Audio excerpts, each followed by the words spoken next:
This is an article from the Southern Evening Echo dated the 13th of April, 1946. It's called, All People Should Be in World Family, Colonel Sherman Kaiser's Advice at Millbrook Ceremony. The 14th major port was the headquarters for the U.S. Army on D-Day.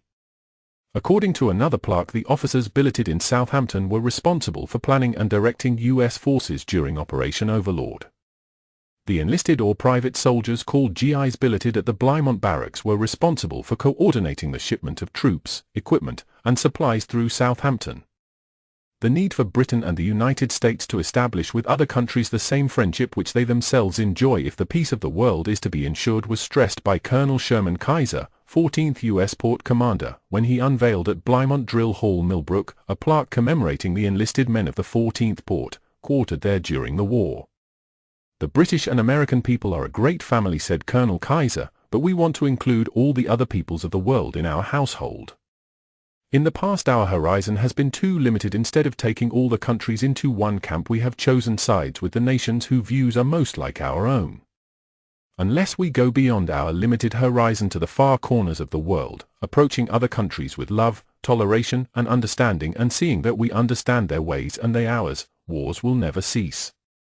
Britain and America, said Colonel Kaiser, had to have the same feeling towards Russia, France, Japan, China and the other countries of the world as they had towards each other.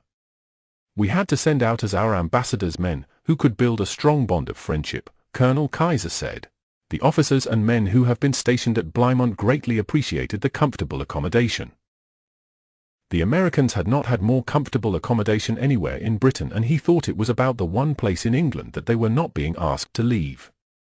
It was a great honor to the Americans to be allowed to leave the Plaque as a token of their friendship and as a reminder of the many interesting and happy experiences they had had in Southampton. Brigadier E. M. Jack, CBCMG DSODL, Vice Chairman of the Hampshire and Isle of Wight Territory Association, from whom the drill halls were taken over, said the Plaque would serve as a continual reminder of the cooperation between the forces of the United States and the British Commonwealth. He doubted if ever before had the fighting forces of two nations worked in such harmony and with so little friction for a common end. If the two countries could continue to work with the same unity, he thought we need have little fear for the future. The Territorial Army Association of Hampshire is very pleased and proud to have this memento of the stay of U.S. troops in these barracks, he concluded.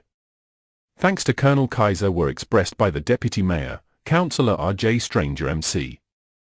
The three speakers were accompanied on the platform by Mr. R.J. Raggett, Secretary of the Association.